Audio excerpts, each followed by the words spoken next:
It is yet another edition of your agricultural biotechnology program, Agribiotech, where the focus is on the significance of biotechnology to agricultural development in Nigeria. I am Lara Afolayo. Nigeria's Farmers' Field Day has been held in Abuja.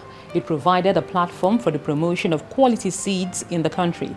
Promoters of biotechnology for agriculture in Nigeria were part of that event, as they also showcased the strengths of genetically modified seeds over the conventional ones. I will be bringing you details of that in the course of today's program. A female Nigerian farmer, Patience Kuku, will also be joining me here later on set to share perspectives on biotechnology and agriculture. But at this point, I bring you agricultural biotechnology stories from around the world. China is to train Africa's next generation of scientists. This is to improve the continent's scientific knowledge in fields of agriculture, climate change, quantum physics, and artificial intelligence. The training is one element of a much larger plan adopted by Chinese and African leaders at the third summit of the Forum on China-Africa Cooperation in Beijing last month. Chinese President Xi Jinping has pledged $50 billion in grants and loans for infrastructure projects, medical programs, clean energy initiatives, and other projects in Africa. Chinese companies are also to invest $10 billion. The amount dedicated to training the scientists has yet to be made known.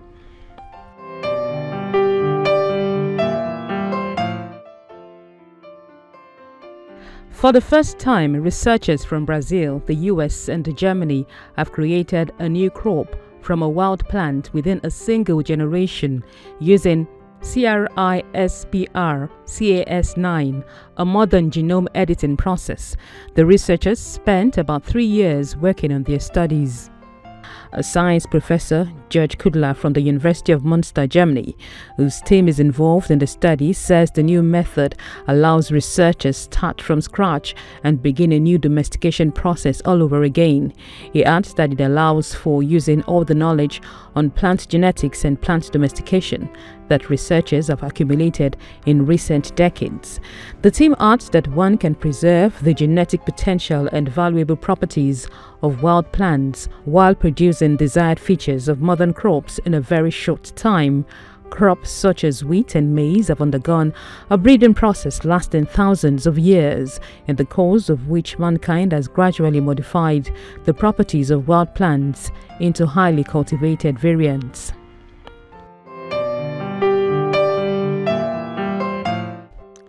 Scientists from Ghana's Savannah Agriculture Research Institute, under the Council for Scientific and Industrial Research, have introduced and exposed close to 300 farmers to two improved varieties of cowpea in the Binduri and Bauku West districts of the country's Upper East region. The benefiting farmers farm along the White Volta in the dry season, alongside farmers who lost their farm produce to the overflow of the Black and White Volta following the recent heavy downpour and the spillage of excess water from the Bangre Dam in the Burkina Faso Republic.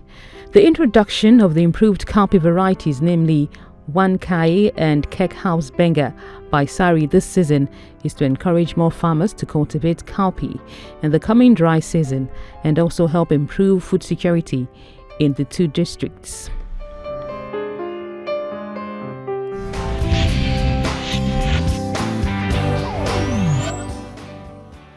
As I said at the beginning of the show, the Farmers' Field Day has held in Abuja, and it started with a road walk which was themed March for Quality Seed Adoption.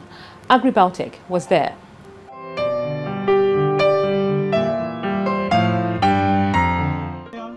Is also here. You are welcome. Stakeholders in the Nigerian seed industry marching on the streets of Abuja to create awareness on quality seeds. Their motive is to sensitize the Nigerian public on the importance of using good seeds while campaigning against fake and adulterated seeds.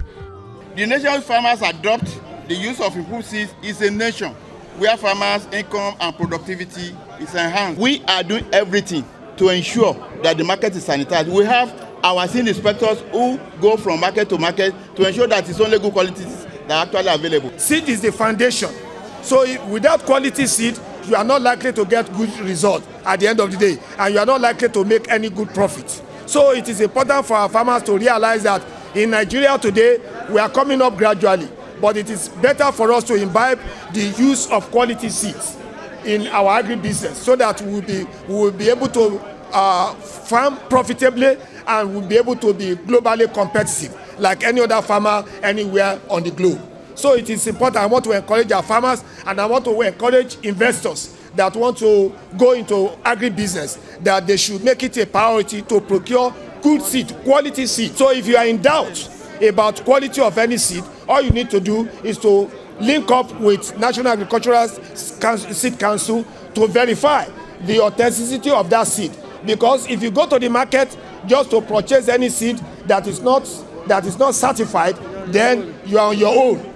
The Open Forum on Agricultural Biotechnology (OFAB) is part of this movement, which highlights the benefits of good seed usage to include bountiful yields, increased farming productivity, economic growth and job creation. We're here live and direct to participate and to actually shout against the use of fake seeds, against the use of grains as seeds by farmers, because it doesn't give them any yield. So other nations have done it and they are really high. The economies are high. Economies are developed. Seeds that will give our farmers bumper harvest. It will give them strong yields, very high yields, and then bring them to business. As we're talking about diversification of the economy, there's no way we can do it without the use of appropriate technologies. And agricultural biotechnology is one of the very strong tools that can really bring farmers, to business, bring them out of poverty, out of the subsistence farming they have been enslaved into for many years. Panel discussions were later held on enhancing improved seed adoption towards achieving food security and wealth creation. We have a lot of seeds that have been researched on, and all the improved varieties. At NAGRAP, in their gene bank, they have a lot of those things there. But those seeds are not available to farmers.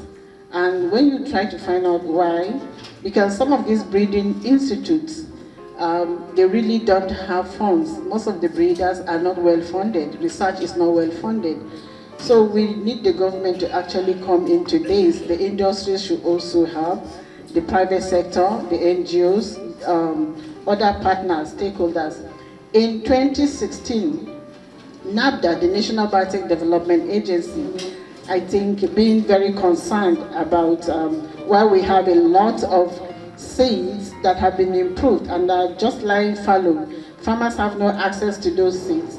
I think we came in, we met the Seed Council and we came together. How do we move these seeds forward? How do we make them accessible to farmers and all? I think we formed a committee.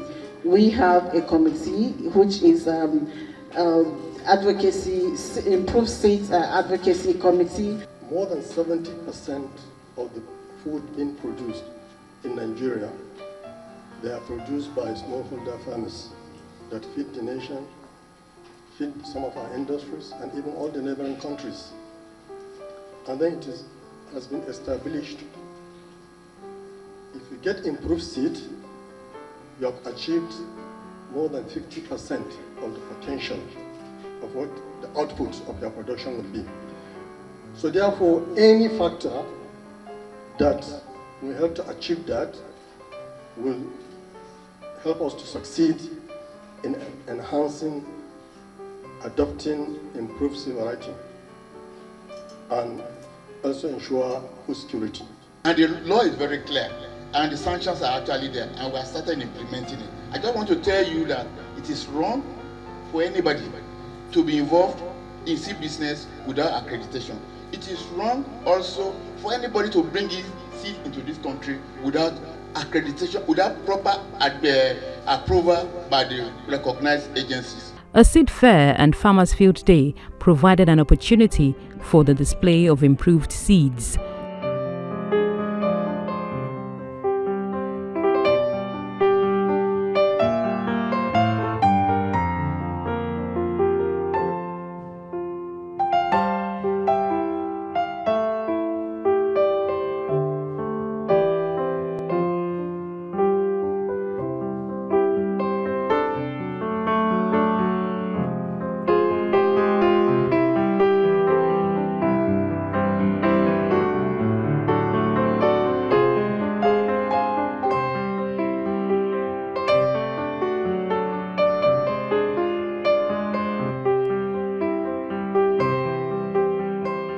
Other activities included the commissioning of a molecular laboratory, hybrid pollinated maize highway demonstration, field demonstration on soybeans, sorghum and rice, as well as showcasing newly released seed varieties.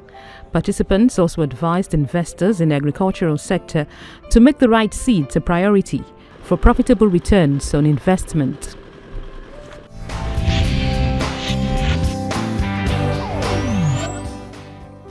Patience Koku is a female farmer here in Nigeria, and she will be joining me shortly on set to share her thoughts on the use of biotechnology for farming here in the country.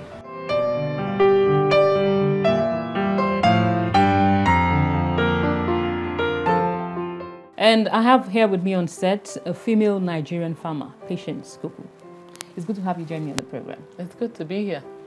I'd like to know what challenges are peculiar to farming in this part of the world, particularly in relation to pests and diseases. Okay, well, we have a lot of pest challenges, but I'd like to stay with the newest and more devastating one, which is the armyworm challenges that we've been facing all across the country. So we've had all kinds of pests in the past, but the armyworms are new. And initially we didn't know what they were. We were thinking that they were stem borers or what, but we eventually figured that they were the armyworms. And how have you been managing them? It's been very challenging. The first season we had the armyworm challenge. On our fields we were spraying all kinds of pesticides. We had recommendations from different companies of different things that worked.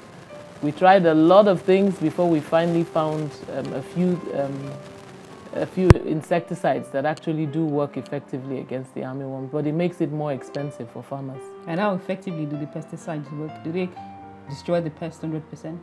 Okay, well, the armyworm is a peculiar kind of pest because you can have several generations in one farming season. So basically, it's a moth that flies around, lays the eggs. So, I mean, depending on what stage you catch it, you spray, and then another one flies in from your neighbor's fields and lays another egg, and you have another. So you can have several generations in one farming season. So it's a very difficult pest to control. Okay, talking about managing pests through improved technologies like biotechnology, I'd like to ask you how much you know about biotechnology. Well, I know quite a bit. I mean, I've researched a lot on biotech, and I've spoken to farmers in different parts of the world. And the truth is, what helps farmers in other countries to be more effective with growing their crops is the fact that they have access to biotech, to technology. They have GM crop that are resistant to pests or resistant to weeds, or, you know, so I mean, on the whole, if you wanted to say, okay, something that would curtail this, it would be BT crop. Right now, what we do with controlling the pests is that we spray a lot more chemicals. Now, if you look at it at the end of the day, if you could have done with one spray and you have to do 6, or sometimes if you have a very bad year, you could do up to 10. And the pests don't even attack at a particular stage and stop. So we have them, like we grow corn. So if you have it early in the season, you try to control it, do 3 or 4 sprays. Then when the leaf gets hard, they don't, I mean, it's more difficult for them to eat it. So they trickishly just wait for your cobs to form.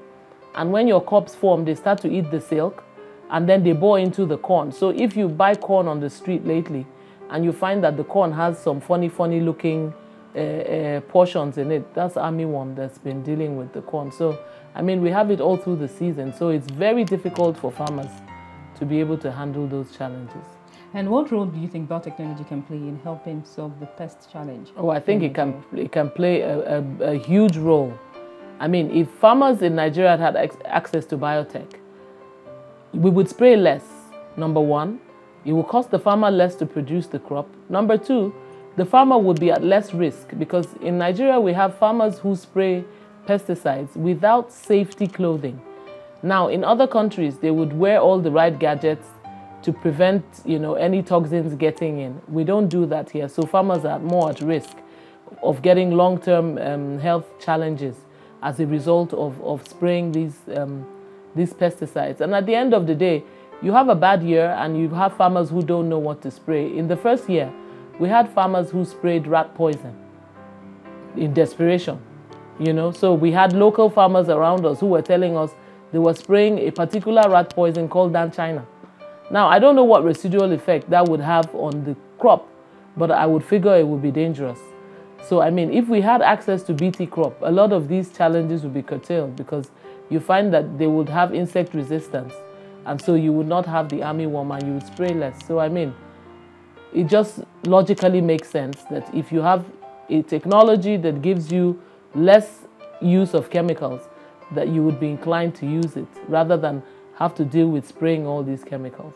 Okay, do you by any chance have maybe farming colleagues who were involved in some of the confined field trials here in Nigeria? And I'd like you to please share their experience with the trials. Okay, I don't know.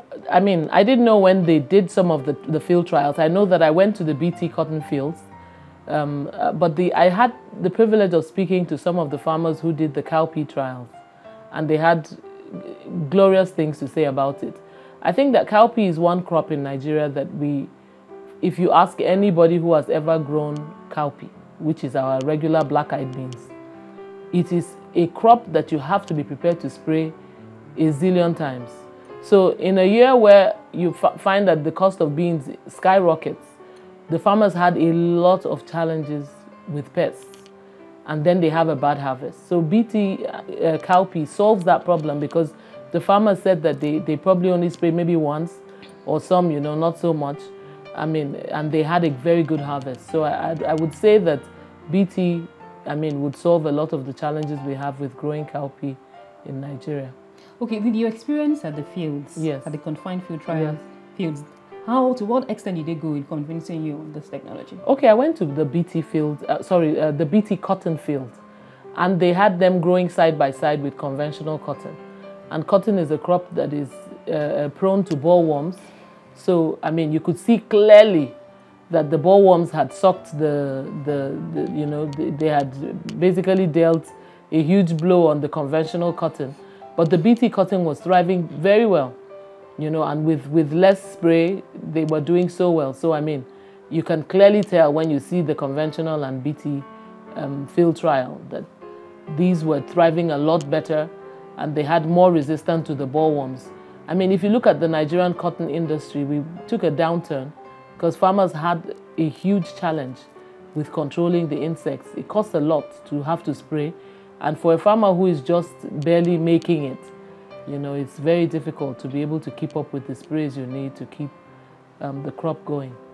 If you're just joining us, I've been speaking with Patience Kuku, a female Nigerian farmer here in the studio, and she has been sharing a perspective on the use of biotechnology for agriculture. We'll take a quick break and the program continues shortly. Do stay with us.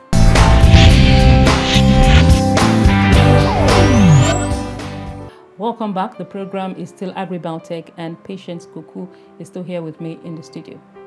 Thanks for your time, Patience. Thank you. And talking about cotton in Nigeria, what was your immediate reaction when you heard about the approval for the commercialization of the BT cotton? Oh, I was ecstatic. I thought, I mean, this was something Nigeria needed like 10 or 15 years ago. So, I mean, we're just catching on, but I mean, it's better late than never. And I think that it will be a start of a cotton revolution, which we need. We need to get cotton going again in Nigeria. And I think that BT cotton, in addition to other, you know, agricultural practices, you know, with that technology and mechanization, we can get back on track. Okay, and what are your specific expectations? I mean, the expected impacts on cotton farming in Nigeria? Oh, I expect that cotton farmers would be able to get better yields. It would cost them less. I mean, health impact on them also. They would spray less, and that would have a less long-term health impact on the cotton farmers. And then the cotton industry would be able to get the raw material that they need to process, so that Nigeria can also import less cotton. Or, I mean, we basically are all wearing Ankara these days. But the base, even the adire we wear, tie-dye, the base that is used is all import. So, I mean, it would really, really be a needed break for our country. Are you by any chance considering farming the BT cotton? Maybe. I mean, it's not something we'll be averse to. And what far-reaching impact do you expect it to have on textile production in Nigeria? I mean, the textile industry here is basically dead. So how do you expect this to change? Oh no, this would definitely change a lot of things. I mean, if we have enough cotton, more people would even consider going back to set up the factories. I mean, there's no point having a factory if you have nothing to process. So if we have enough cotton grown in Nigeria, we would definitely have the value added, which would be the processing value chain, back on track. You know, we have two other crops, rice and beans, still undergoing confined field trials. That's the cowpea. What would be your message, I mean, to those managing this particular area, or those who are charged with the responsibility of granting approvals, or not seeing them being, you know, approved for release? Fast track. Hurry up. I mean, I think that Nigeria needs basically a presidential order that just gives fast-track, quick access to BT crops in Nigeria. We were speaking with, a farmer in the US, and she says she believes it's a fundamental, it's an infringement of the fundamental human rights of farmers to not give them access to BT crop. You grow a crop, we have huge challenges with weeds in Nigeria. That's one of the limiting factors of our yields. And that's also one of the most stressful things for our farmers, because they have to continue to weed manually these fields. And if you chemically weed, like if you grow large fields like some of us do, the cost of keeping the weeds at bay is very high. Now what's happening? Nigeria, we import grain from South America and from the US. And we are importing surplus BT crop. If you go through the US, you will be struggling to find conventional corn grown in the US. It's BT. It's all GM crop. Same thing in South America. So we import Nigeria. We can all go to the ports and look. Nigeria imports corn from South America and the US. Nigeria imports soya bean meal, which is used for our chickens and so on from South America and from the US. They are all BT crop.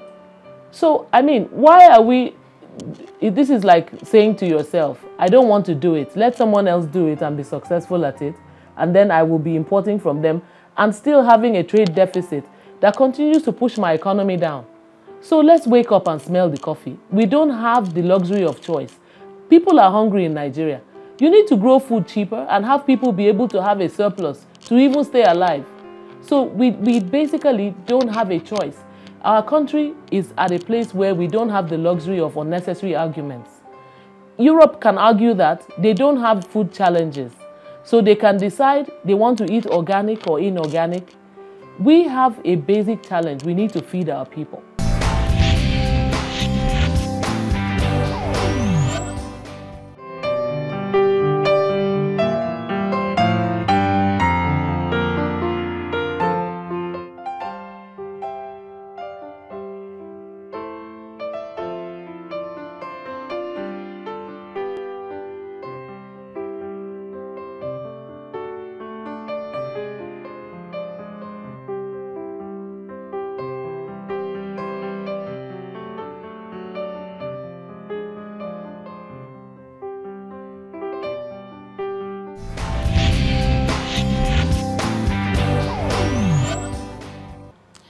And at this point, we call it a day on today's edition of the program. Keep sending us your emails. The email address as shown on your screen is agribiotech1@yahoo.com. Send us tweets at agribiotech13 or comment on our Facebook page, Agribiotech on TVC. I am Lara Afolayan. Enjoy the rest of your evening.